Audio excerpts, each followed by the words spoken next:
দেখেন, আমাদের এই দুনিয়াতে পরিবার গঠন করার জন্য কি দরকার? স্বামী এবং স্ত্রী।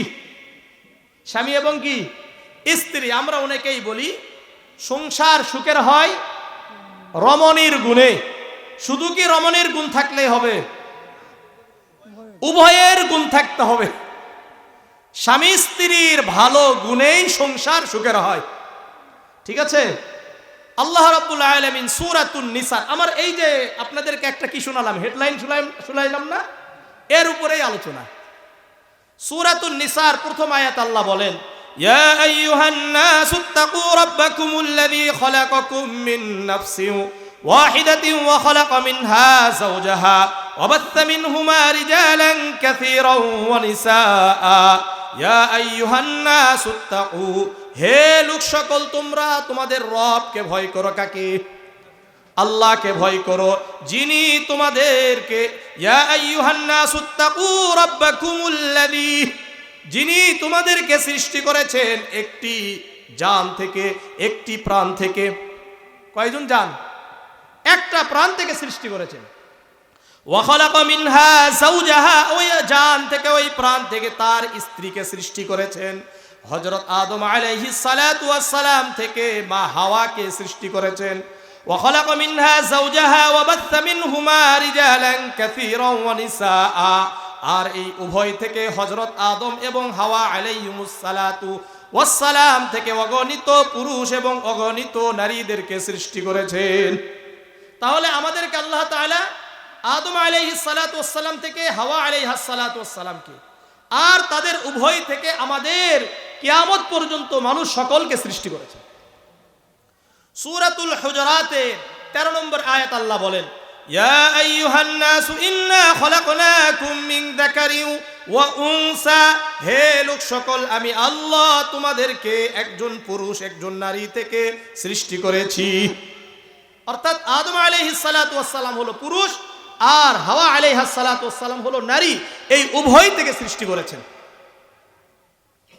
সূরাতুন নাহলের 72 নম্বর আয়াত আল্লাহ বলেন, ওয়াল্লাহু জাআলা লাকুম মিন আনফুসিকুম আজওয়াজা, আল্লাহ রাব্বুল আলামিন বলেন আল্লাহ তোমাদের জন্য তোমাদের থেকে তোমাদের স্ত্রীদেরকে সৃষ্টি করেছেন। তোমাদের জন্য তোমাদের থেকে তোমাদের স্ত্রীদেরকে সৃষ্টি করেছেন। ওয়াজআলা লাকুম মিন আজওয়াজিকুম বানিনা ওয়া হাফাদাতান ওয়া রাযাকাকুম মিনাত তাইয়্যিবাত, আর আল্লাহ রাব্বুল আলামিন তোমাদের স্ত্রী থেকে তোমাদের সন্তানদেরকে সৃষ্টি করেছেন। তাহলে আমরা বুঝলাম আমাদের থেকে আমাদের স্ত্রীদেরকে সৃষ্টি করেছেন কাদের জন্য? আমাদের জন্য। ভালো করে বুঝেন, এখানে বুঝার জিনিস আছে। বিশেষ করে আমার মা বোনেরা যারা আলোচনাটা শুনছেন তারা ভালো করে বুঝার চেষ্টা করবেন। সূরাতুর রুমের 41 নম্বর আয়াত আল্লাহ বলেন, ওমিন আয়াতিহি আন খালাকা লাকুম মিন আনফুসিকুম আজওয়াজা, আল্লাহ তাআলার নিদর্শন সময়ের মধ্য হতে একটি নিদর্শন হলো ওয়াল্লাহু মিন আয়াতিহি আন খালাকা লাকুম মিন আনফুসিকুম, তোমাদের জন্য তোমাদের থেকে তোমাদের স্ত্রীদেরকে সৃষ্টি করেছেন। আমাদের থেকে আমাদের জন্য আমাদের স্ত্রীদেরকে সৃষ্টি করেছেন। ভালো করে বুঝেন। তাহলে আমাদের স্ত্রীদেরকে কাদের জন্য সৃষ্টি করা হয়েছে?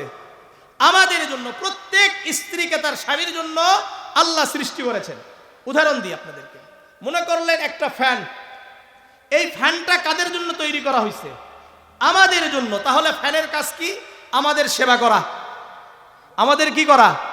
সেবা করা। ঘর তৈরি করা হয়েছে আমাদের জন্য, এর অর্থ কি? ঘর আমাদের সেবা করবে। গাছ লাগানো হয়েছে কিসের জন্য? আমাদেরকে ফল দেওয়ার জন্য, আমাদের সেবার জন্য। সুতরাং গাছ আমাদের কি করবে? সেবা করবে। ঠিক তেমনি ভাবে নারীদেরকে তার স্বামীর জন্য সৃষ্টি করা হয়েছে। সুতরাং নারীর প্রধান কাজ হলো তার স্বামীর সেবা করা। অনেক নারীরা বলে স্বামীর সেবা করা আমাদের কিনা দায়িত্ব না। কোরআন হাদিস একটু বুঝছে, বুঝার পরে সে বিভিন্ন জায়গায় বলে তোমার সেবা করা আমার দায়িত্ব নয়, তোমার বাবা মার সেবা করা আমার দায়িত্ব নয়। এই কথা কি বলে? কি বলে না? বলে কি বলে না? বেশি জানছে। অথচ আল্লাহ এখানে কি বলছেন? ওমিন আয়াতিহি আন খালাকা লাকুম মিন আনফুসিকুম আজওয়াজা, তোমাদের জন্য তোমাদের থেকে তোমাদের স্ত্রীদেরকে সৃষ্টি করা হয়েছে। তাহলে আমাদের সেবার জন্য, আমাদের সেবা অর্থ আমার পরিবারের সেবা। কাদের পরিবারের সেবা? আমাদের পরিবারের সেবা করা, এটা আমার আপনার স্ত্রীদের দায়িত্ব, এক নম্বর কথা। দ্বিতীয় নাম্বার, আমাদের থেকে আমাদের জন্য আমাদের স্ত্রীদেরকে কেন সৃষ্টি করলেন? এই আয়াত আল্লাহ বলছেন লিতাসকুনু ইলাইহা, যাতে করে তোমরা বাহির থেকে বিভিন্ন ঝামেলা নিয়ে বাড়িতে যখন আসবে, এসে তোমরা তোমাদের স্ত্রীদের কাছে প্রশান্তি লাভ করবা। তাহলে স্ত্রীদেরকে আমাদের সেবার জন্য তৈরি করা হয়েছে, স্ত্রীদেরকে আমাদের জন্য প্রশান্তির জায়গা নির্ধারণ করা হয়েছে। এখন যদি আমি বাহির থেকে এসে দেখলাম যে আমার জন্য খাবার তৈরি নাই, তাহলে কি প্রশান্তি লাভ করব? কথা বলেন। বাড়িতে ঢোকার সঙ্গে সঙ্গে শুনতে পাইলাম আমার বাবাকে খাবার দেয় নাই, আমরা কি প্রশান্তি লাভ করব? বাড়িতে ঢোকার সঙ্গে সঙ্গে আমার মাকে খাবার দেয় নাই, একজন স্বামী হিসাবে, একজন ছেলে হিসাবে, এটা কি প্রশান্তি হবে না অশান্তি হবে? অথচ আল্লাহ বলছেন আমি আল্লাহ তোমাদের জন্য তোমাদের থেকে তোমাদের স্ত্রীদেরকে সৃষ্টি করেছি, যাতে করে তোমরা বাহির থেকে এসে তোমরা প্রশান্তি লাভ করতে পারো। তাহলে বোঝা গেল, এই আয়াত থেকে স্পষ্ট হয়ে যায় দলিল একটাই। এই দলিল এই কোরআনের একটা আয়াত থেকে বোঝা যায় স্বামীরও খেদমত করতে হবে। আর স্বামী যেই কাজগুলোতে প্রশান্তি লাভ করে, শান্তি লাভ করে, শরিয়ার ভিতর থেকে, ইসলামের ভিতর থেকে স্ত্রীদের সব কাজ করতে হবে। কথাটা ভালো করে বুঝেন। হ্যাঁ, আপনার বাবার আবার শারীরিক খেদমত আপনার স্ত্রী দ্বারা করানো যাবে না, এটা ভালো করে মনে রাখেন। শারীরিক খেদমত বুঝেন তো, হাত পা টিপে দেওয়া, এটা কিন্তু কখনোই আপনার স্ত্রী দ্বারা আপনার বাবার করা যাবে না। এটা আবার হালাল না, এটা হারাম। কিন্তু খাবার এগিয়ে দেওয়া, পানি এগিয়ে দেওয়া, বিছানা করিয়ে দেওয়া, কোনো সমস্যা আছে? সমস্যা না। এগুলো করলে স্বামী প্রশান্তি লাভ করে। এটাই আল্লাহ বলছেন ওমিন আয়াতিহি আন খালাকা লাকুম মিন আনফুসিকুম আজওয়াজা লিতাসকুনু ইলাইহা। আর 3 নম্বর, ওয়াজআলা বাইনাকুম মাওয়াদ্দাতাও ওয়া রাহমা, আমি আল্লাহ তোমাদের উভয়ের মাঝে ভালোবাসা এবং দয়া সৃষ্টি করে দিলাম। স্বামী স্ত্রীর মাঝে দয়া, মহাব্বত আল্লাহ তাআলা সৃষ্টি করে দিয়েছেন। তাহলে আমরা এই আয়াত থেকে আমাদের কাছে একটি কথা স্পষ্ট হলো, আমাদের জন্য আমাদের থেকে আমাদের স্ত্রীদেরকে সৃষ্টি করার 1 নম্বর কাজ হলো, 1 নম্বর উদ্দেশ্য হলো আমাদের সেবা আমাদের স্ত্রীরা করবে। 2 নম্বর কাজ হলো, 2 নম্বর পয়েন্ট হলো আমরা বাহির থেকে এসে প্রশান্তি লাভ করব আমাদের স্ত্রীদের কাছে। 3 নম্বর কাজ হলো আমরা আমাদের স্ত্রীদের মাঝে ভালোবাসার মহাব্বত বেশি বেশি থাকবে। এই মোট কয়টা? 3টা। এটা কখন হবে? যখন স্বামী স্ত্রী উভয়ে আল্লাহ ওয়ালা হবে, নেককার হবে। কি হবে? নেককার হতে হবে। এই জন্য নেককার স্ত্রী দরকার, নেককার স্বামী দরকার। শুধু একজন হলে হবে না। একটা পরিবার প্রশান্তি, একটা পরিবারে সুখ শান্তি কখন আসবে? যখন উভয়ের ভিতরে দিন থাকবে। উভয়ের ভিতরে কি থাকবে? দিন থাকবে। এই জন্য নারীদের সম্পর্কে কিছু কথা বলি। 1 নম্বর হাদিস, আমরা যখন বিবাহ করি আমরা কি দেখি? নারীদের 4টা জিনিস দেখি। কয়টা? 4টা জিনিস দেখি। সহিহ বুখারীর 5090 নম্বর হাদিস, 5090 নম্বর হাদিস। عن أبي هريرة رضي الله تعالى عنه قال قال رسول الله صلى الله عليه وسلم تنكح المرأة لأربع: لمالها ولحسبها وجمالها ولدينها فاظفر بذات الدين تربت يداك। আবু হুরায়রা রাদিয়াল্লাহু তাআলা আনহু বর্ণনা করেন, আল্লাহর রাসূল সাল্লাল্লাহু আলাইহি ওয়াসাল্লাম বলেন, যখন নারীদেরকে বিবাহ করা হয় 4টি জিনিস দেখা হয়। কয়টি জিনিস? 4টি জিনিস দেখা হয়। 1 নম্বর লিমালিহা, ওই নারীর সম্পদ দেখা হয়। কি দেখা হয়? সম্পদ দেখা হয়। যে কোনো ছেলে যখন বিবাহ করে তখন দেখে এই মেয়ের সম্পদ আছে কিনা। 2 নম্বর ওয়ালি হাসাবিহা, তার বংশমর্যাদা দেখা হয়। কি দেখা হয়?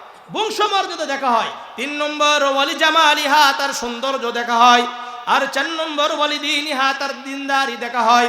এই নারী কি দিনদার কি দিনদার না, কোরআন তেলাওয়াত করতে পারে কি পারে না, পর্দা করে কি করে না। আল্লাহ রাসূল সাল্লাল্লাহু আলাইহি ওয়াসাল্লাম বললেন, ফাজফার বিজাতিদ্দিন তারিবাত ইয়াদাকা, তুমি যদি দুনিয়ায় সুখ শান্তি চাও, আখিরাতে মুক্তি চাও, অবশ্যই অবশ্যই নারীদেরকে বিবাহ করার সময় তুমি যখন বিবাহ করবে ওই সময় তুমি দিনদারিকে প্রাধান্য দিবে। যেই নারীটা দিনদার এই নারীকে প্রাধান্য দিবে, তাহলে তুমি প্রশান্তি লাভ করবা, তাহলেই তো তোমার সেবা করবে, তাহলে কি করবে? সেবা করবে। দিনদার নারী কতটা প্রয়োজন আর কতটা গুরুত্বপূর্ণ, সহিহ মুসলিমের 3535 নম্বর হাদিস, আন আব্দুল্লাহ ইবনে আমর রাদিয়াল্লাহু তাআলা আনহু قال قال رسول الله صلى الله عليه وسلم الدنيا متاع وخير متاع الدنيا المرأة الصالحة। আব্দুল্লাহ ইবনে আমর রাদিয়াল্লাহু তাআলা আনহু বর্ণনা করেন, আল্লাহ রাসূল সাল্লাল্লাহু আলাইহি ওয়াসাল্লাম বলেন, পুরা দুনিয়া সম্পদ আর পুরা দুনিয়ার উত্তম সম্পদ আর শ্রেষ্ঠ সম্পদের নাম হলো নেককার আর পুণ্যবতী স্ত্রী। তাহলে পুরা দুনিয়ার মধ্যে শ্রেষ্ঠ সম্পদের নাম কি? নেককার স্ত্রী। বলেন কি? নেককার স্ত্রী। আল্লাহ রাসূলের কথা।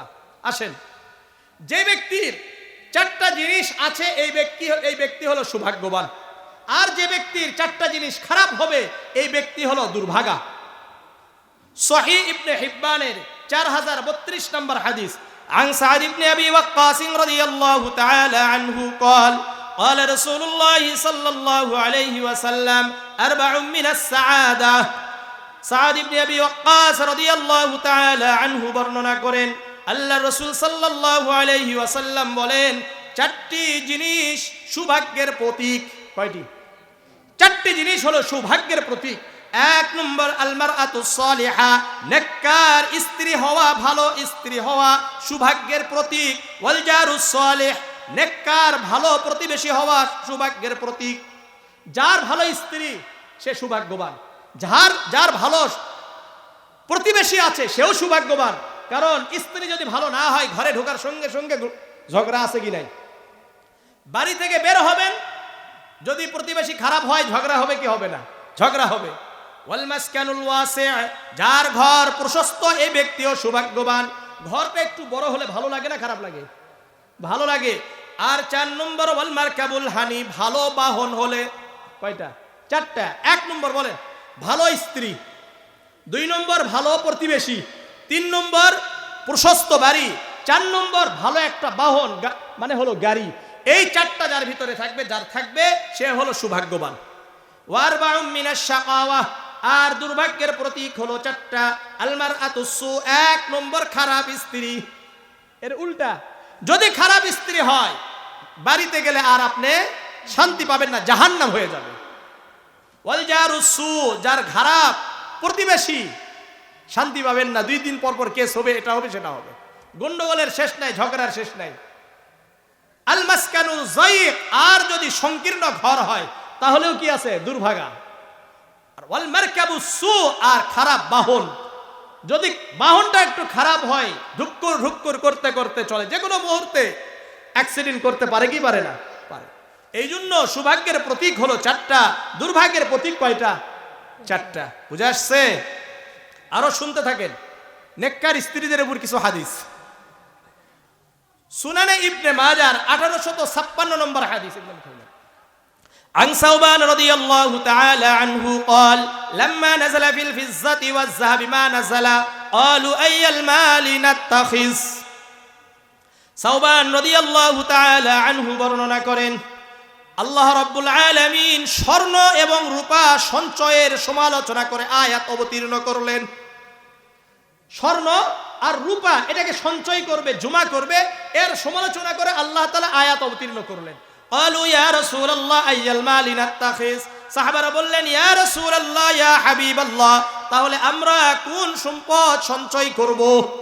আল্লাহ তাআলা যেহেতু স্বর্ণ জমা করাটাও সমালোচনা করেন, রূপা জমা করাটাও সমালোচনা করেন, তাহলে আমরা কোন সম্পদটা সঞ্চয় করব?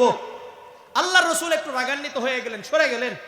فقال عمر بن الخطاب انا اعلم لكم ذلك।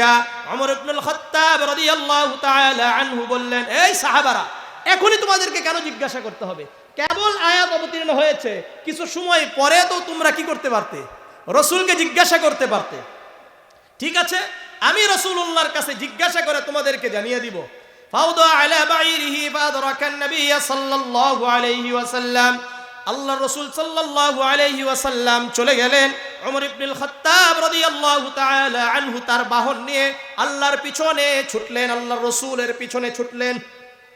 ফাদরাকান নবী সাল্লাল্লাহু আলাইহি ওয়াসাল্লাম, কিছু দূরে গিয়ে আল্লাহর রাসূলকে ওমর ইবনুল খাত্তাব পেয়ে গেলেন। ওয়া আনা ফি আসরিহি, সাওবান রাদিয়াল্লাহু তাআলা আনহু বলেন, আমিও ওমর ইবনুল খাত্তাবের পিছনে ছিলাম। আইয়াল মালি নাত্তাখিজ, ওমর ইবনুল খাত্তাব আল্লাহর রাসূলকে ডেকে বললেন, ইয়া রাসূলুল্লাহ, ইয়া হাবিবাল্লাহ, আমরা কোন সম্পদ সঞ্চয় করব? আল্লাহর রাসূল বললেন, লিয়াত্তাখিদ আহাদুকুম কলবান শাকিরান ওয়া লিসানান যাকিরান ওয়া যাওজাতান মুমিনাতান তুঈনু আহাদাকুম আলা আমরিল আখিরাহ। আল্লাহর রাসূল বললেন, তোমরা যদি সম্পদ সঞ্চয় করতে চাও তাহলে অবশ্যই তিনটি সম্পদ সঞ্চয় করো। কয়টি? আমার সাথে সাথে বলবে কয়টা সম্পদ?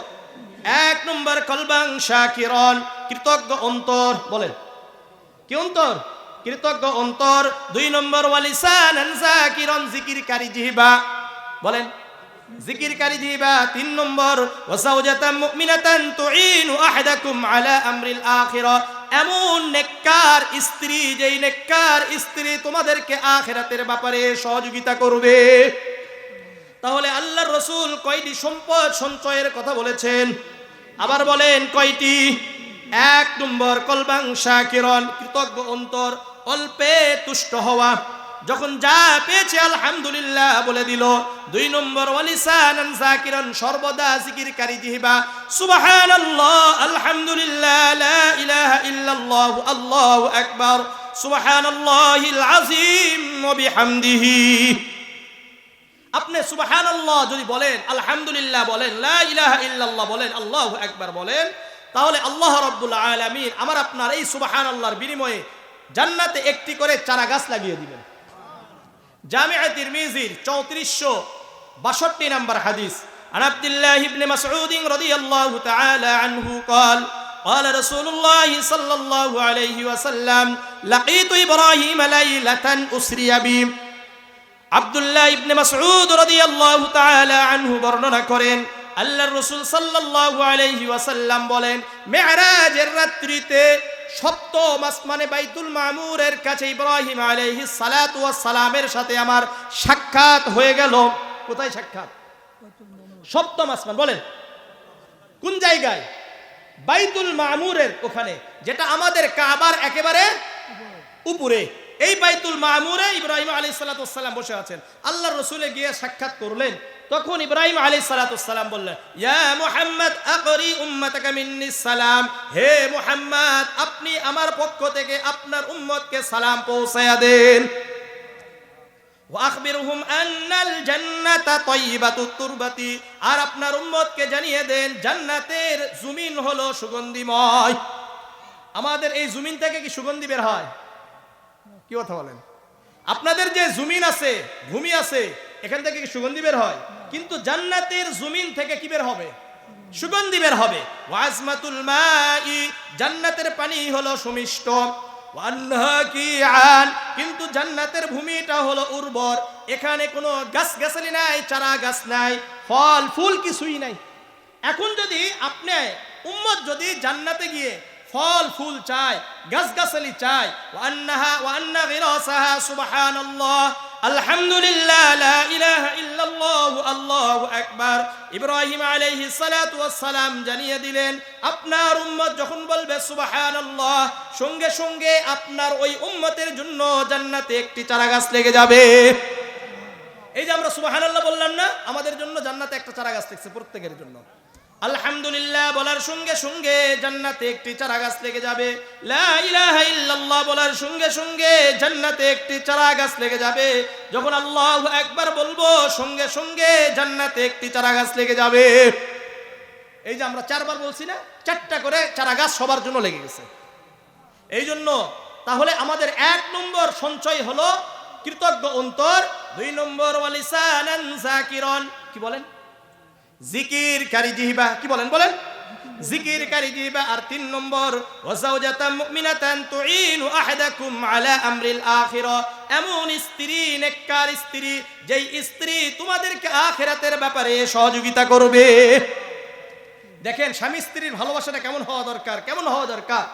সুনানে আবি দাউদের 1450 নম্বর হাদিস, عن أبي هريرة رضي الله تعالى عنه قال قال رسول الله صلى الله عليه وسلم رحم الله رجلا قام من الليل فصلى وأيقظ امرأته فصلت। আবু হুরায়রা রাদিয়াল্লাহু তাআলা আনহু বর্ণনা করেন, আল্লাহর রাসূল সাল্লাল্লাহু আলাইহি ওয়াসাল্লাম বলেন, আল্লাহ ওই পুরুষের উপর দয়া করেন, মায়া করেন, ওই পুরুষের উপরে মানে আমাদের উপরে, ওই পুরুষের উপর দয়া করেন, মায়া করেন, যেই পুরুষ রাতে তাহাজ্জুদের জন্য উঠে। কোন সময় উঠছে? তাহাজ্জুদের সময় উঠছে। উঠে ফাসাল্লা, নিজে তাহাজ্জুদের সালাত আদায় করলো, ওয়া আয়কাযা ইমরাতাহু, নিজের স্ত্রীকে তাহাজ্জুদের জন্য জাগিয়ে দিল, স্ত্রীও তাহাজ্জুদের সালাত আদায় করলো। ফাইন আবা, যদি স্ত্রী উঠতে না চায়, আল্লাহর রাসূল বলেন ফানাযহা ফি ওয়াজহিল মাআ, সঙ্গে সঙ্গে ওই স্বামী তার স্ত্রীর চেহারায় পানি ছিটিয়ে দিবে। সুবহানাল্লাহ। এটা হবে কি ভালোবাসা? স্ত্রী উঠছে না, একটু পানি নিলেন, অল্প পানি নিলেন, এইভাবে অল্প পানি নিয়ে ছিটিয়ে দিলেন, সমস্যা আছে? বরং স্ত্রী খুশি হয়ে যাবে। স্ত্রী কি হবে? খুশি হয়ে যাবে, তাই না? স্ত্রী উঠবে, স্ত্রী আপনার সাথে তাহাজ্জুদের সালাত আদায় করবে, উভয়ে দোয়া করবে আল্লাহর কাছে। যখন দোয়া করবে, ওই ঘরটা আল্লাহ রাব্বুল আলামিন রহমত দ্বারা পরিপূর্ণ করে দিবে। এরপরে আল্লাহর রাসূল বলেন ওয়া রাহিমাল্লাহু ইমরাআতান, ওই নারীর উপর আল্লাহ দয়া করেন, মায়া করেন, কামাত মিনাল লাইলি, যেই নারী আগে তাহাজ্জুদের সালাতের জন্য দাঁড়িয়ে গেল, উঠে, ওয়াইকাযাত যাওজাহা, এবং স্বামীকে তাহাজ্জুদের জন্য জাগালো, ফাসাল্লা, স্বামীও তাহাজ্জুদের জন্য উঠে ওযু করলো, তাহাজ্জুদের সালাত আদায় করলো। আল্লাহর রাসূল বলেন ফাইন আবা, যদি স্বামী যদি তাহাজ্জুদের সালাত আদায়ের জন্য না উঠে, আল্লাহর রাসূল বলেন ফানাযাআত ফি ওয়াজহিল মাআ, ফি ওয়াজহিল মাআ, সঙ্গে সঙ্গে ওই নারী তার স্বামীর চেহারায় পানি ছিটিয়ে দিবে। বুঝে আসছে? সম্পর্ক তো এমন হওয়া দরকার। এই জন্য স্বামী স্ত্রীকে, স্ত্রী স্বামীকে, উভয়কে কি করবে? একে অপরের সহযোগী হবে। আজকে কি আমাদের হয়? কারণটা কি? আমরা উভয় কিনা নেককার নয়, দিনদার নয়। এই জন্য পরিবারকে যদি আপনি সুখ শান্তিতে ভরাইতে চান, উভয়কে দিনদার হতে হবে। উভয়কে কি হতে হবে? দিনদার হতে হবে। নিজে পরকিয়া করে আর স্ত্রী যদি করলে তাহলে সমস্যা। আল্লাহ আমাদেরকে হেফাজত করে। নিজে সারা রাত মোবাইল টিপতেছে, তাহলে তো স্ত্রীও মোবাইল টিপবে। কি বলেন? আপনি কোরআন তেলাওয়াত করেন, আপনার স্ত্রীও কোরআন তেলাওয়াত করবে। আপনি সালাত পড়েন, আপনার স্ত্রীও সালাত পড়বে। আপনি পর্দা করেন, আপনার স্ত্রীও পর্দা করবে।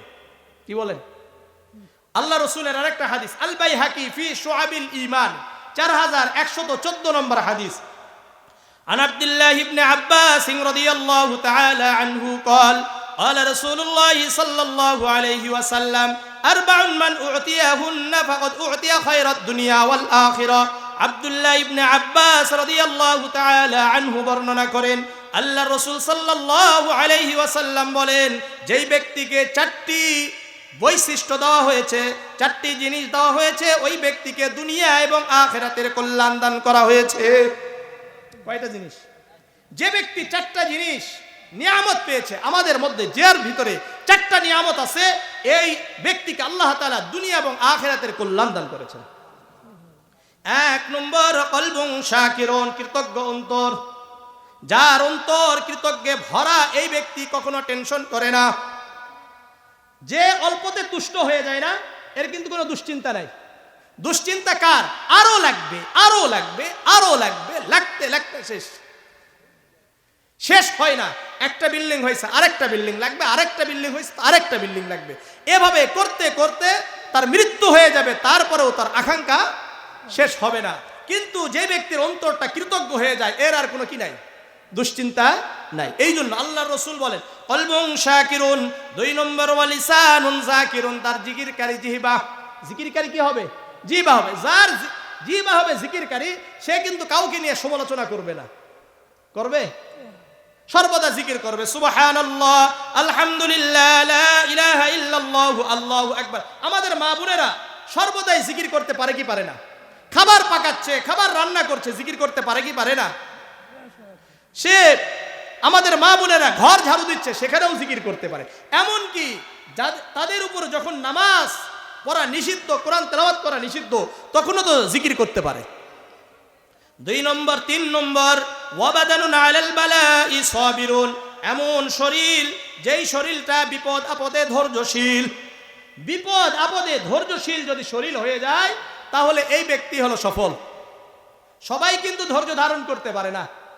আর 4 নম্বর, ওয়াজাউজাতুন লা তাবগীহি খাওনান ফি নাফসিহা ওয়ালা মালিহি, এমন স্ত্রী যে নিজের ব্যাপারে খেয়ানত করে না, নিজের স্বামীর সম্পদের ব্যাপারে খেয়ানত করে না, নিজের ব্যাপারেও খেয়ানত করে না। নিজের ব্যাপারে খেয়ানত না করা মানে এই যে নিজের একটা শরীর আছে, এই শরীর কাউকে দেখায় না, এই শরীরটা কাউকে দেখায় না, বেপরদায় চলে না। 2 দিন পর পর ফেসবুকে নিজের ছবি আপলোড করে না, ভিডিও আপলোড করে না, টিকটকার হয় না, টিকটক বানায় না। এমন স্ত্রী আমার আপনার দরকার।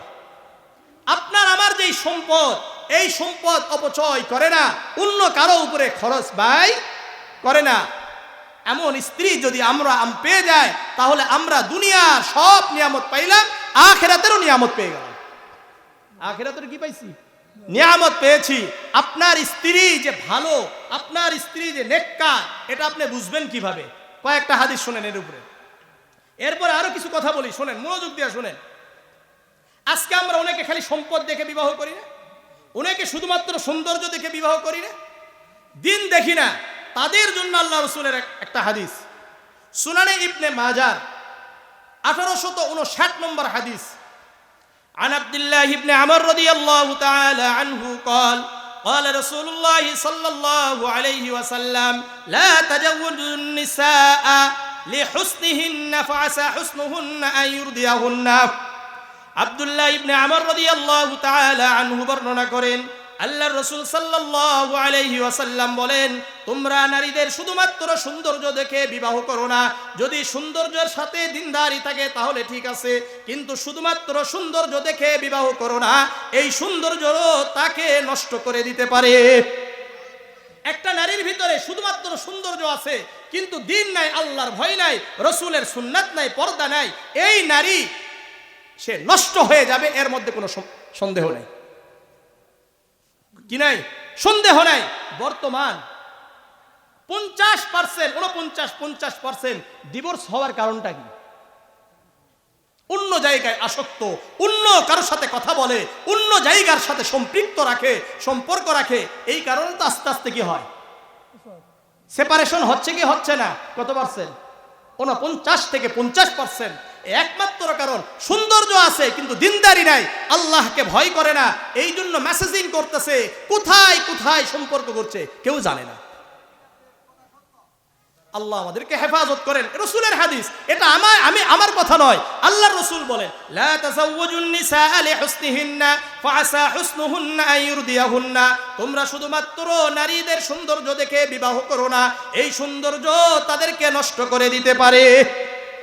আবার আল্লাহর রাসূল বললেন, ওয়ালা তাযাওয়াজুহুন্না লিআমওয়ালিহিন্না ফাআসা আমওয়ালুহুন্না আন তুদগিয়াহুন্না। তোমরা শুধুমাত্র নারীদের সম্পদ দেখে বিবাহ করো না, এই সম্পদ তাদেরকে অবাধ্য করে দিতে পারে। ভালো করে বুঝেন, শুধুমাত্র কি দেখে বিবাহ করলাম? সম্পদ দেখে বিবাহ করেছি।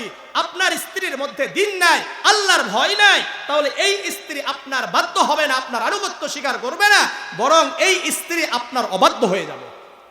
আস্তে আস্তে কিছুদিন পর দেখবেন এই স্ত্রীর সাথে আপনার সেপারেশন, ডিভোর্স হয়ে যাবে। বুঝে আসছে? হচ্ছে কি হচ্ছে না? এরপর আল্লাহ রাসূল বলে, ওয়ালাকিন তাসাওওয়াজুহুন্না আলা দ্বীন, বরং তোমরা বিবাহ করো দিনদারি দেখে। কি দেখে? দিনদারি দেখে। আল্লাহর রাসূল বলেন, ওয়ালা আমাতুন খরমাউ সাওদাউ যাতু দীনিন আফযালু। তুমি যদি এমন স্ত্রীকে, এমন মেয়েকে বিবাহ করো, যেই মেয়ের, যেই নারীর নাকটা চেপটা, কুচ্ছিত, কালা। নাকটা কি? চেপটা, কুচ্ছিত, কালো। এমন নারীও যদি দিনদার হয়, তাহলে সৌন্দর্য, ওই যে সুন্দরী নারীর থেকে তোমার প্রশান্তির জন্য এই নারীটা উত্তম। একটা কথা মনে রাখেন, সৌন্দর্য এটা কয়েকদিন থাকে, এরপরে আর থাকে না। যদি সৌন্দর্য দিয়ে সবকিছু হইতো তাহলে আমাদের বাংলাদেশের নায়িকারা সহ বিশ্বের সব নায়িকাদের আর ডিভোর্স হইতো না, এক একজনের 4টা-5টা করে বিবাহ হইতো না। কথা বুঝেন নাই? সৌন্দর্য যদি সব হইতো আর টাকা পয়সা দিয়ে সব হয়ে যেত তাহলে কানাডার প্রধানমন্ত্রী আর তার স্ত্রীর সেপারেশন হইতো না, ডিভোর্স হইতো না। সুতরাং দিন না থাকার কারণে আজকে সেপারেশন চলছে। কি চলছে? ডিভোর্স চলছে। আল্লাহ আমাদেরকে হেফাজত করেন, আল্লাহ বুঝার তৌফিক দান করেন। আপনার স্ত্রী যে নেককার, আপনার স্ত্রী যে ভালো, এর কয়েকটা কথা শুনেন, মনোযোগ দিয়ে শুনবেন। কোন স্ত্রীটা, কোন নারীটা ভালো নেককার, এর জন্য কয়েকটা হাদিস। সুনানে ইবনে মাজাহ 1857 নম্বর হাদিস। عن أبي أمامة الباهلي رضي الله تعالى عنه عن النبي صلى الله عليه وسلم أنه كان يقول ما استفاد المؤمن بعد تقوى الله خيرا له من زوجة صالحة। আবু উমামা আল বাহিলি রাদিয়াল্লাহু তাআলা আনহু বর্ণনা করেন, আল্লাহর রাসূল সাল্লাল্লাহু আলাইহি ওয়াসাল্লাম বলেন, একজন মুমিনের জন্য তাকওয়ার পরে, তাকওয়া অর্জনের পরে সর্বশ্রেষ্ঠ নিয়ামত হলো নেককার স্ত্রী। আপনি আমি ঈমান আনছি না? ঈমান আনার পরে, আল্লাহর ভয় অর্জন করার পরে আমাদের জন্য শ্রেষ্ঠ নিয়ামতের নাম হলো নেককার স্ত্রী। কি স্ত্রী? নেককার স্ত্রী। যার স্ত্রী ভালো সে দুনিয়াতেও শান্তি পাবে, আখিরাতেও মুক্তি পেয়ে যাবে। আর যার স্ত্রী খারাপ, সব জায়গায় ভালো মন, বাহির ভিতরে আসে শেষ, ঘুম নাই, কিছু নাই। আল্লাহর রাসূল বলেন, ইন আমারহা আতাআতহু, ভালো স্ত্রীকে যখন স্বামী আদেশ করবে সঙ্গে সঙ্গে স্বামীর কথাকে মেনে নিবে। স্বামী একটা আদেশ করেছে, সঙ্গে সঙ্গে মেনে নিবে, এটা হলো স্বামীর স্ত্রীর 1 নম্বর গুণ। 2 নম্বর গুণ, ওয়া ইন্নাদারা ইলাইহা সাররাতহু, স্বামী যখন স্ত্রীর দিকে তাকাবে স্বামীকে খুশি করে দিবে। বাহির থেকে আসছে, স্ত্রীর দিকে তাকিয়েছে, স্ত্রী একটা মুচকি হাসি দিয়েছে, কেমন আছো, কি অবস্থা, কষ্ট হয়েছে, আসার সঙ্গে সঙ্গে পানিটা এগিয়ে দিল, আসার সঙ্গে সঙ্গে লুঙ্গিটা এগিয়ে দিল, আসার সঙ্গে সঙ্গে গামছাটা এগিয়ে দিল, আসার সঙ্গে সঙ্গে গরম পানি দরকার, গরম পানি এগিয়ে দিল, তাহলে এই স্বামীর সুখের কি শেষ আছে? আর আসার সঙ্গে সঙ্গে মোবাইল এক হাতে এরকম করতেছে আর কোনোভাবে খুলছে, আছে কি নাই? কথা বলে কেন? দিন নাই। কেন দিন নাই? আল্লাহ রাসূল এই কথাই বলছেন, ইন্নাদারা ইলাইহা সাররাতহু, যখন স্বামী স্ত্রীর দিকে তাকাবে ওই স্ত্রী স্বামীকে খুশি করে দিবে।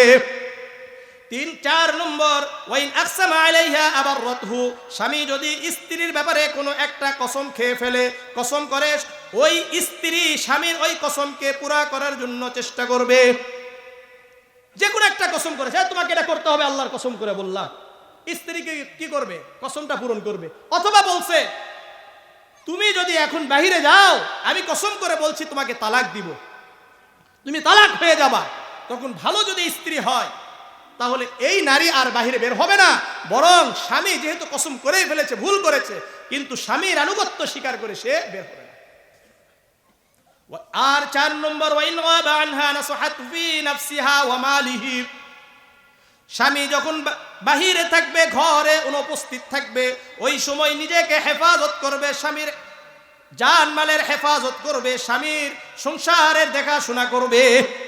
স্বামী অনেক সময় বাড়িতে থাকে না, তখন নিজেকেও হেফাজত করবে, পর পুরুষের সাথে গল্প করবে না, আবার স্বামীর যে সম্পদ রেখে গেছে এই সম্পদের হেফাজত করবে।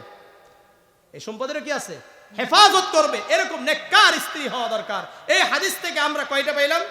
4টা। 1 নম্বর, স্বামীর আনুগত্য করা। 2 নম্বর, স্বামী স্ত্রীর দিকে তাকাইলেই স্ত্রী খুশি হয়ে যাবে। স্ত্রী কি হয়ে যাবে? খুশি হয়ে যাবে। 4 নম্বর, স্বামী যদি কোনো কসম করে এটাকে পূর্ণ করবে। 5 নম্বর, স্বামী অনুপস্থিত থাকলে স্বামীর নিজেকেও হেফাজত করবে, স্বামীর সম্পদেরও হেফাজত করবে। কথা বুঝে আসছে? একটা কথা মনে রাখেন, স্বামীর সম্পদের হেফাজতের ব্যাপারে আল্লাহ তাআলার কাছে আমাকে আপনাকে জিজ্ঞাসিত হতে হবে, বিশেষ করে আমাদের মা বোনদের ব্যাপারে। হাদিস শুনেন, সহিহ বুখারী 7138 নম্বর হাদিস। عن عبد الله بن عمر رضي الله تعالى عنه قال قال رسول الله صلى الله عليه وسلم ألا كلكم راع وكلكم مسؤول عن رعيته আব্দুল্লাহ ইবনে উমর রাদিয়াল্লাহু তাআলা আনহু বর্ণনা করেন আল্লাহর রাসূল সাল্লাল্লাহু আলাইহি ওয়াসাল্লাম বলেন তোমরা প্রত্যেকেই দায়িত্বশীল, তোমাদেরকে আখিরাতে দায়িত্ব সম্পর্কে জিজ্ঞাসা করা হবে। আমরা সবাই কি আমাদের দায়িত্ব সম্পর্কে আল্লাহ জিজ্ঞাসা করবেন। ফাল ইমামুল্লাযী রাঈন আলান নাসি ওয়া হুয়া মাসউলুন আন রাইয়াতিহি, প্রত্যেক ইমাম তার মুসল্লিদের ব্যাপারে দায়িত্বশীল, প্রত্যেক এমপি মন্ত্রী তার জনগণের ব্যাপারে দায়িত্বশীল। এই দায়িত্ব সম্পর্কে আল্লাহ রাব্বুল আলামিন জিজ্ঞাসা করবেন। ওয়ার রাজুলু রাঈন আলা আহলি বাইতিহি ওয়া হুয়া মাসউলুন আন রাইয়াতিহি, প্রত্যেক বাবা তার পরিবার সম্পর্কে দায়িত্বশীল। আমরা এখানে যারা বাবারা রয়েছি আমরা প্রত্যেকেই কিন্তু আমাদের পরিবারের ব্যাপারে দায়িত্বশীল। আমাদের প্রত্যেককে আল্লাহ রাব্বুল আলামিন জিজ্ঞাসা করবেন, আমি আল্লাহ তোমাদেরকে একটা পরিবার দান করেছিলাম, এই পরিবার সম্পর্কে তুমি কতটা সচেতন ছিলা, কতটুকু সচেতন ছিলে? তোমার স্ত্রীকে কি তুমি পর্দা করিয়েছো কিনা? তোমার সন্তানকে তুমি কি দিন শিক্ষা দিয়েছো কিনা? সভ্যতা শিক্ষা দিয়েছো কিনা? এটা জিজ্ঞাসা করবে কি করবে না? প্রত্যেককে জিজ্ঞাসা করবে। একটা হাদিস শুনেন, যেই সমস্ত ভাইদের অধীনস্থ নারীরা বেপরদায় চলে তাদের দিকে কিয়ামতের ময়দানে আল্লাহ রাব্বুল আলামিন রহমতের দৃষ্টি দিবেন না। যে ব্যক্তির দিকে আল্লাহ তাআলা রহমতের দৃষ্টি দিবেন না ওই ব্যক্তিকে জান্নাতে যাবে না জাহান্নামে যাবে? সুনানে নাসাইর 2562 নম্বর হাদিস, عن سالم بن عبد الله عن أبيه عن جده قال قال رسول الله صلى الله عليه وسلم ثلاثة لا ينظر الله عز وجل إليهم يوم القيامة। আল্লাহ রাসূল সাল্লাল্লাহু আলাইহি ওয়াসাল্লাম বলেন কিয়ামতের ময়দানে আল্লাহ রাব্বুল আলামিন তিনজন ব্যক্তির দিকে রহমতের দৃষ্টি দিবেন না। কয়জন ব্যক্তি? আবার বলেন কয়জন ব্যক্তির দিকে রহমতের দৃষ্টি দিবেন না? তিনজন। এক নম্বর আল আকুলি ওয়ালিদাই, পিতা মাতার অবাধ্য সন্তানের দিকে আল্লাহ রহমতের দৃষ্টি দিবেন না। অনেক বড় বক্তা, অনেক বড় আলেম, অনেক বড় নামাজি, কিন্তু পিতা মাতার অবাধ্য সন্তান। এই আলেম হয়ে কোনো কাজ নাই, এই ইমাম হয়ে কোনো কাজ নাই, এই বক্তা হয়ে কোনো কাজ নাই, এই কোনো বুজুর্গ হয়েও কোনো কাজ নাই, যদি পিতা মাতার অবাধ্য হয়। মনে থাকবে? তাহলে এক নম্বর কি বলেন? পিতা মাতার অবাধ্য সন্তানের দিকে আল্লাহ রহমতের দৃষ্টি দিবেন না। দুই নম্বর ওয়াদাইয়ুস, ওই সমস্ত পুরুষ, যেই সমস্ত পুরুষের অধীনস্থ নারীরা বেপরদায় চলে। দাইয়ুসকে ধরেন, আমি শাহ ওয়ালিউল্লাহ, আমার অধীনস্থ আমার স্ত্রী, আমার অধীনস্থ আমার মেয়ে, আমার অধীনস্থ হইতে পারে আমার বাবা নাই, আমার বোন হইতে পারে আমার বাবা নাই, আমার মাও আমার অধীনস্থ।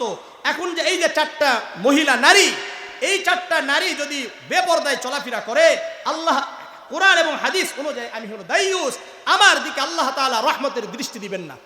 আপনি যত বড়ই হুজুর হন, কাজ হবে না। আমার অধীনস্থ।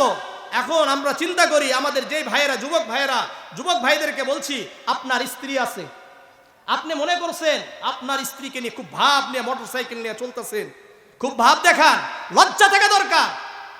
আপনি অন্য নারীদেরকে যেই চোখে দেখেন, আপনার স্ত্রীকেও অন্য মানুষেরা ওই চোখে দেখে।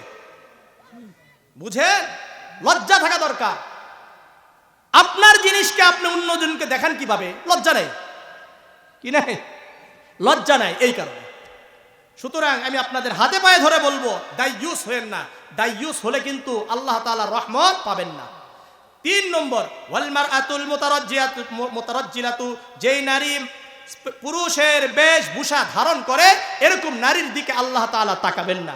আমাদের এরকম অনেক মা বোনেরা আছে না, একটু প্যান্ট শার্ট পরে পুরুষের বেশভূষা ধারণ করে। আবার ওই সমস্ত পুরুষ যুবক যারা নাকি পুরুষ হয়ে থাকতে ভালো লাগে না, একটু নারী নারী ভাব নেয়। আছে কি নেই? কথা বলে না, আছে কি নাই? আছে। এই যে এখন বর্তমানে আবার ট্রান্সজেন্ডার একটা বের হয়েছে, পার নাই? নিজে নিজে মনে করলে নাকি ও পুরুষ হয়ে যায়, আবার নিজে নিজে মনে করলে নারী হয়ে যাবে। কিছুদিন পরে বলবে যে আমার নিজের কুকুর মনে হয়, এবারে কুকুরই হয়ে যাবে। আর এদেরকে নাকি আমাদের আবার কি দিতে হবে? সমর্থন করতে হবে। চিন্তা করা যায়। এর মূল কারণটা কি জানেন? সমকামিতাকে আস্তে আস্তে কি করা? প্রমোট করা। কি করা? আপনাদেরকে একটা উদাহরণ দিই, বিষয়টা বুঝবেন। ধরে নেন একজন পুরুষ বলছে আমি নিজেকে নারী মনে করছি, তাহলে আমি সবাই কি করলাম, তাদেরকে নারী বলে আখ্যায়িত করলাম। এখন এর বিবাহ হবে কার সাথে? কথা বলেন। আরেকজন নারীর সাথে হবে না? একজন নারী বলতেছে আমি নিজেকে পুরুষ মনে করি, তাহলে কি হবে? কার সাথে বিবাহ হবে? নারীর সাথে। তার নারীর সাথে যদি নারীর বিবাহ হয় তাহলে সমকামিতা হবে না? একজন পুরুষ মনে করছে যে আমি নিজেকে নারী মনে করছি, পরবর্তীতে এর বিবাহ হবে কার সাথে? একজন পুরুষের সাথে। তাহলে সমকামিতা আসলো কিনা? সমকামিতা বুঝেন তো? আল্লাহ তাআলা আমাদেরকে বুঝার তৌফিক দান করেন। যাই হোক, এগুলো বর্তমানে এই যে কোরআন হাদিস দিন না থাকার কারণে এগুলো আস্তে আস্তে কি হচ্ছে, আমাদের সামনে আসছে। আল্লাহ তাআলা আমাদের সবাইকে হেফাজত করেন। তাহলে এই হাদিস থেকে বুঝলাম 3 ব্যক্তির দিকে রহমতের দৃষ্টি আল্লাহ দিবেন না। 1 নম্বর পিতা মাতার অবাধ্য সন্তান, 2 নম্বর দায়ুস, যেই সমস্ত পুরুষের অধীনস্থ নারীরা বেপরদায় চলাফেরা করে, 4 নম্বর ওই সমস্ত নারী যারা পুরুষের বেশভূষা ধারণ করে, ওই সমস্ত পুরুষ যারা নারীদের বেশভূষা ধারণ করে, এদের দিকে আল্লাহ তাআলা তাকাবেন না। মনে থাকবে? আসেন এরপরের হাদিস। ওয়ালমার, এই যে আমি একটা বললাম 7138 নম্বর যে হাদিস, যে প্রত্যেকেই দায়িত্বশীল, আমরা প্রত্যেকেই দায়িত্বশীল। ওয়ালমারআতু রাইয়াতুন আলা বাইতি যাওজিহা ওয়া ওয়ালাদিহি ওয়া হিয়া মাসউলাতুন আনহুম, প্রত্যেক নারী তার স্বামীর পরিবার সম্পর্কে দায়িত্বশীল, তার স্বামীর সন্তানদের ব্যাপারে দায়িত্বশীল। তাদেরকে এই দায়িত্ব সম্পর্কে জিজ্ঞাসা করা হবে, সবাইকে জিজ্ঞাসা করবে। ওয়া আব্দুর রাজুলি রাইন আলা মালি সাইয়্যিদিহি ওয়া হুয়া মাসউলুন আন, প্রত্যেক কর্মচারী তার মনিবের সম্পদের ব্যাপারে দায়িত্বশীল। আলা ফাকুল্লুকুম রাইন ওয়া কুল্লুকুম মাসউলুন আন রাইয়াতিহি, তোমরা প্রত্যেকেই দায়িত্বশীল, তোমাদের দায়িত্ব সম্পর্কে আল্লাহ তাআলার কাছে জিজ্ঞাসিত হতে হবে। তাহলে আমরা এক হাদিস থেকে একটা নারীর কয়টা বৈশিষ্ট্য পাইলাম? 4টা।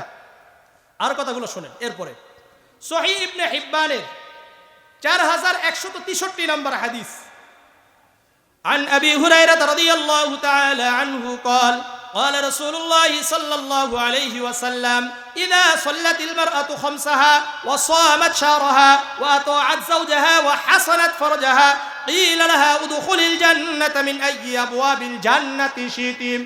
আবু হুরায়রা রাদিয়াল্লাহু তাআলা আনহু বর্ণনা করেন, আল্লাহর রাসূল সাল্লাল্লাহু আলাইহি ওয়াসাল্লাম বলেন, যে নারী 5 ওয়াক্ত সালাত আদায় করে, তাহলে ওই 4টার সাথে আরেকটা হলো 5টা, 5 ওয়াক্ত সালাত আদায়কারী হবে, এ হলো নেককার স্ত্রী। ওয়াসামাত শাহরাহা, রমাদান আসলে রমাদানের রোজা পূর্ণ করে, কয়টা গেল? 6। ওয়া আতাআত যাওজাহা, স্বামীর আনুগত্য করে, এটা তাহলে 6। এরপরে 7 নম্বর ওয়া হাসানাত ফারজাহা, নিজের যৌনাঙ্গকে হেফাজত করে, পর্দা করে চলে। কিলা লাহা উদখুলিল জান্নাতা মিন আইয়ি আবওয়াবিল জান্নাতি শিতি, যেই নারীর ভিতরে এই 5টি গুণ থাকবে, 5 ওয়াক্ত সালাত আদায় করা, রমাদানের রোজা রাখা, স্বামীর আনুগত্য করা, পর্দা করে চলা, এই 4টি গুণ যার মধ্যে, যেই নারীর মধ্যে থাকবে, ওই নারীকে বলা হবে উদখুলিল জান্নাতা মিন আইয়ি আবওয়াবিল জান্নাতি শিতি, জান্নাতের 8টি দরজা তোমার জন্য খুলে দেওয়া হলো, যেই দরজা দিয়ে ইচ্ছে তুমি ওই দরজা দিয়ে প্রবেশ করো। নারীদের জন্য সহজ না কঠিন? সহজ। আরেকটা হাদিস শুনেন, জামিআ তিরমিজির 1161 নম্বর হাদিস, عن سلمة رضي الله تعالى عنها قالت قال رسول الله صلى الله عليه وسلم أيما امرأة ماتت وزوجها عنها راض دخلت الجنة। সালমা রাদিয়াল্লাহু তাআলা আনহা বর্ণনা করেন, আল্লাহর রাসূল সাল্লাল্লাহু আলাইহি ওয়াসাল্লাম বলেন, কোন নারী যখন ইন্তিকাল করবে, দুনিয়া থেকে চলে যাবে, ওই সময় যদি তার স্বামী তার উপর সন্তুষ্ট থাকে, ওই নারী মৃত্যুবরণ করার সঙ্গে সঙ্গে জান্নাতে চলে যাবে। বুঝাচ্ছে? তাহলে মৃত্যুবরণ করার সময় যদি নারীরা কি থাকে, নারীর উপরে তার স্বামী যদি সন্তুষ্ট থাকে, তাহলে ওই নারী জান্নাতি। আর এই নেককার স্ত্রীগুলো মহিলা মাদ্রাসাতে আলহামদুলিল্লাহ কি হয়, গড়ে ওঠে। কথা বুঝে আসছে? কারণ আপনাকে পরবর্তীতে আর পর্দা করানোর জন্য ঠেলাঠেলি করার দরকার নেই। কথা বুঝে আসছে? আপনার হক সম্পর্কে আগে থেকেই তারা পড়াশোনা করে আসছে, আগে থেকেই পড়াশোনা করে আসছে যে আমাদেরকে তো আমাদের স্বামীর জন্যই সৃষ্টি করা হয়েছে, আর স্বামীর খেদমত তো আমরাই করব, আমাদের কাছে এসেই তো আমাদের স্বামীরা প্রশান্তি লাভ করবে। আল্লাহ তাআলা তো আমাদের মাঝে কি করে দিছে, মহাব্বত আর ভালোবাসা তৈরি করে দিয়েছে। আমাদের বৈশিষ্ট্য তো স্বামীর আনুগত্য করা, আমাদের বৈশিষ্ট্য আমাদের দিকে যখন স্বামী তাকাবে তাদেরকে খুশি করে দেওয়া, আমাদের বৈশিষ্ট্য তো 5 ওয়াক্ত সালাত আদায় করা, আমাদের বৈশিষ্ট্য তো আমার স্বামীর সম্পদের হেফাজত করা, নিজের হেফাজত করা। এগুলো তো কোরআন হাদিসে পড়াশোনা করেই আসবে। সুতরাং আমার আপনার আর চিন্তা করতে হবে না। এই পর্যন্ত গেল তো স্বামী স্ত্রীদের কি গুণ। এখন আসেন স্বামী, আমরা শুধুমাত্র খালি স্ত্রী ভালো হলে হবে?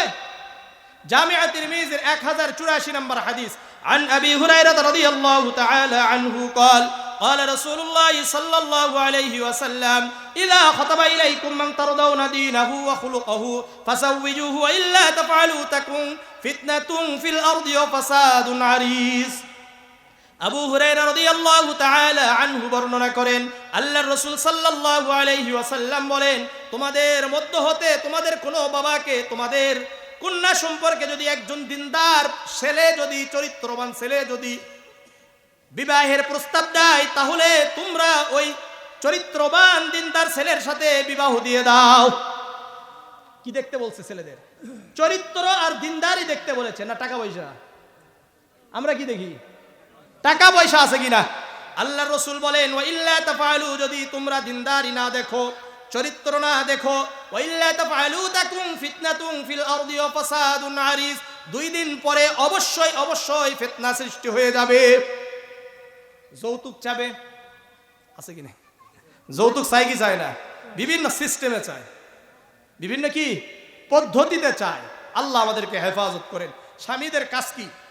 সহিহ বুখারী 3331 নম্বর হাদিস, عن أبي هريرة رضي الله تعالى عنه قال قال رسول الله صلى الله عليه وسلم استوصوا بالنساء فإن المرأة خلقت من ضلع وإن أعوز شيء في الضلع أعلاه।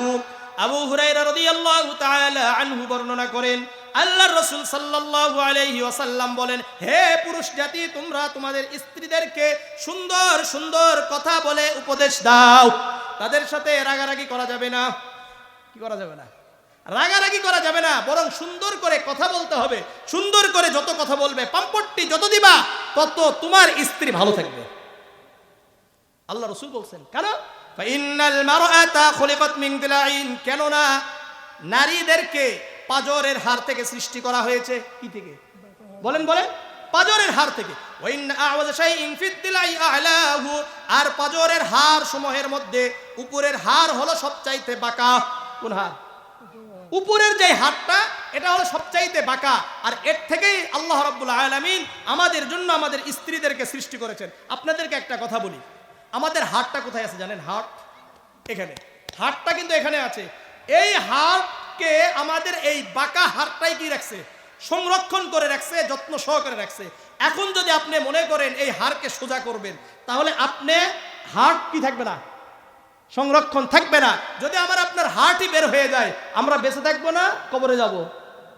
কবরে যাব। ঠিক আছে, ঠিক তেমনি ভাবে স্ত্রীদেরকে আল্লাহ তাআলা বাঁকা করেছেন এই জন্য যে আমাদের পরিবারগুলোকে সংরক্ষণ করবে। ফাইন যাহাবতা তুকিমুহু কাসারতা, আল্লাহর রাসূল বলেন, তুমি যদি এটা সোজা করতে চাও তাহলে বাঁকা হয়ে যাবে। ওয়াইন তারাকতা, আর যদি তুমি এটাকে ছেড়ে দাও, কিছুই বল না, তোমার যা ইচ্ছা তুমি করো, আমার যা ইচ্ছা আমি করব, লাম ইয়াজাল আওয়াজা, আল্লাহ রাসূল বলেন, তাহলে কখনোই সোজা হবে না। তখন কি হবে না? সোজা হবে না। এই জন্য স্ত্রীদেরকে যত পারা যায় সুন্দর সুন্দর। আবার আল্লাহ রাসূল বলেন, ফাস্তাউসু বিন নিসাই, তোমরা তোমাদের স্ত্রীদেরকে ভালো ভালো কথা শোনাও, কারণ তারা বাঁকা। তারা কি? বাঁকা। কথা বুঝে আসছে? আমাদেরকে আমাদের স্ত্রীদের কাছে ভালো হতে হবে, তাহলেই আমরা দুনিয়াতে সবচাইতে ভালো। আপনি অন্য সব জায়গায় ভালো, খেলে স্ত্রীর কাছে আসলে খারাপ, তাহলে আপনি নিকৃষ্ট। জামিআ তিরমিজির 3895 নম্বর হাদিস, আন আয়েশা রাদিয়াল্লাহু তাআলা আনহা قالت قال رسول الله صلى الله عليه وسلم خيركم خيركم لأهله وأنا خيركم لأهلي। আল্লাহর রাসূল সাল্লাল্লাহু আলাইহি ওয়াসাল্লাম বলেন, তোমাদের মধ্যে উত্তম ওই ব্যক্তি যে ব্যক্তি তার স্ত্রীর কাছে ভালো, তার পরিবারের কাছে ভালো। ওয়া আনা খায়রুকুম লিআহলি, আর আমি তোমাদের মধ্যে আমি আমার স্ত্রীদের কাছে বেশি ভালো। আমি আমার স্ত্রীদের কাছে কি? বেশি ভালো। সুতরাং তোমরাও তোমাদের স্ত্রীদের কাছে ভালো হও, তাহলে তোমরা সব জায়গায় কি হবা, ভালো হবা। বুঝে আসছে? এখন আসেন, স্ত্রীরা, যেই সমস্ত স্ত্রীরা মা বোনেরা আছেন, অনেক সময় দেখা যায় যে আপনারা আপনাদের স্ত্রীদের স্বামীদেরকে কষ্ট দেন। একটা যদি কষ্ট দেন তাহলে কোরআনের আয়াতের আপনারা বরখেলাফ করলেন। দ্বিতীয় নাম্বার হলো জান্নাতের হুররা আপনাদের জন্য বদদুয়া করে। কি করে? বদদুয়া করে। হাদিস শুনেন, জামিআ তিরমিজির 1174 নম্বর হাদিস। عن معاذ بن جبل رضي الله تعالى عن النبي صلى الله عليه وسلم قال لا تؤذي امرأة زوجها إلا قالت زوجته من الحور العين لا تؤذيه فإنما هو عندك دخيل يوشك أن يفارقك إلينا। মুআজ ইবনে জাবাল রাদিয়াল্লাহু তাআলা আনহু বর্ণনা করেন, আল্লাহ রাসূল সাল্লাল্লাহু আলাইহি ওয়াসাল্লাম বলেন, দুনিয়াতে যখন কোনো নারী তার স্বামীকে কষ্ট দেয়, দুনিয়াতে কোনো স্বামী যখন কি করে, স্ত্রী যখন তার স্বামীকে কষ্ট দেয়, তখন জান্নাতের হুর বলে লা তুযিহি, তুমি তোমার স্বামীকে কষ্ট দিও না, কাতালাকিল্লাহ, আল্লাহ তোমার ধ্বংস করুক, ফাইন্নামা হুয়া ইনদাকি দাখিলুন, তোমার স্বামী তো তোমার কাছে কিছুদিনের জন্য মেহমান। কিছুদিনের জন্য কি মেহমান? ইউশিকু আন ইউফারিকাকি ইলাইনা, অতি সত্বর তারা তোমাদেরকে ত্যাগ করে আমাদের কাছে চলে আসবে। এই জন্য স্ত্রীদেরকে বলি, আপনারা যদি আপনাদের স্বামীদেরকে কষ্ট দেন তাহলে আল্লাহ তাআলার জান্নাতের হুররা আপনাদের জন্য বদদুয়া করে। আর আপনাদেরকে বলি, অনেক সময় স্ত্রী অসুস্থ হয়ে যায়, আপনারা সেবা করলে কি পাবেন জানেন? সেবা যদি করেন, বদরে অংশগ্রহণ করা, বদরের যুদ্ধে অংশগ্রহণ করার সওয়াব পাবেন। এই হাদিস মনে হয় শোনেন নাই, সহিহ বুখারীর 3130 নম্বর হাদিস। عن عبد الله بن عمر رضي الله تعالى عنه قال إنما تغيب عثمان بن عفان عن بدر। উসমান ইবনে আফফান রাদিয়াল্লাহু তাআলা আনহু বদরের যুদ্ধ থেকে অনুপস্থিত ছিলেন। বদরের যুদ্ধে কি হইতে পারেন নাই, অংশগ্রহণ করতে পারেন না। ফাইন্নাহু কানাত তাহতাহু বিনতু রাসূলিল্লাহি সাল্লাল্লাহু আলাইহি ওয়াসাল্লাম ওয়া কানাত মারিজাতান। উসমান ইবনে আফফান রাদিয়াল্লাহু তাআলা আনহুর স্ত্রী ছিলেন আল্লাহর রাসূলের কন্যা। কার কন্যা? আল্লাহর রাসূলের কন্যা। ওই সময় উনি অসুস্থ, তো বদরের যুদ্ধে যেতে পারলেন না। তখন আল্লাহর রাসূল সাল্লাল্লাহু আলাইহি সাল্লাম উসমান ইবনে আফফানকে বললেন, فقال له النبي صلى الله عليه وسلم إن لك أجر رجل ممن شهد بدرا وسهمه। হে উসমান, তুমি কষ্ট নিও না, চিন্তা করো না, তুমি তোমার স্ত্রীর সেবা করেছো, আল্লাহ রাব্বুল আলামিন বদরের যুদ্ধে অংশগ্রহণকারীদের সওয়াব আল্লাহ তাআলা তোমাকেও দান করবেন। সুতরাং আপনারা যদি আপনাদের স্ত্রীর অসুস্থতার সময় সেবা করেন, আল্লাহ রাব্বুল আলামিন আমাকে আপনাকে সবাইকে বদরের যুদ্ধে অংশগ্রহণ করারও সওয়াব দান করবেন। মনে থাকবে ইনশাআল্লাহ। তাহলে একটা পরিবার সুখ শান্তিতে পরিপূর্ণ করার জন্য কি কি দরকার বলেন? স্বামীও ভালো হওয়া দরকার, স্ত্রীও ভালো দরকার। এই উভয় যদি দিনদার হয় তাহলে ইনশাআল্লাহ আপনার আমার পরিবারটা সুন্দর হয়ে যাবে। আল্লাহ রাব্বুল আলামিন আমাদের সবাইকে সুন্দর সুখী পরিবার গঠন করার তৌফিক দান করেন। এই জন্য সবসময় বলবেন, সংসার সুখের হয় স্বামী স্ত্রী উভয়ের ভালো গুণে।